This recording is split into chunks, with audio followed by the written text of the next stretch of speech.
Tumaas ang presyo ng ilang gulay na nagmumula sa Baguio at ibinebenta sa Bungabon Public Market sa sunod ng mga pag-ulan at epekto ng nagdaang bagyo na nakaapekto sa supply ng mga produkto. Ayon kay Aling Susan Pagyo, isang vegetable vendor ng Bungabon Public Market, kapansin-pansin ang pagtaas ng presyo ng iba't ibang gulay dahil sa hirap ng pagkuha ng supply mula sa Baguio bunsod ng masamang panahon. Medyo tumaas ngayon kaysa mga nakaraang araw. Medyo tumumala na dahil po sa bagyo.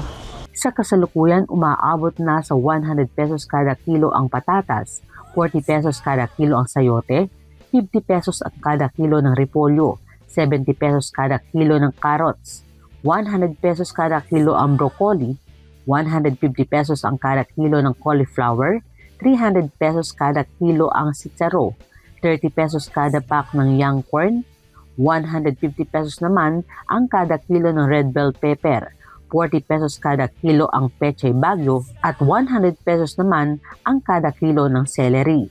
Umaasa naman ang mga tindera na magiging normal muli ang supply at presyo ng mga gulay kapag bumuti na ang panahon at humupa ang tuloy-tuloy na pag-ulan. Kasama si Jerome Tikia, Jeremy Ramos at It's Smiles of 23rd. Elsa Navallo para sa Balitang Unang Sigaw.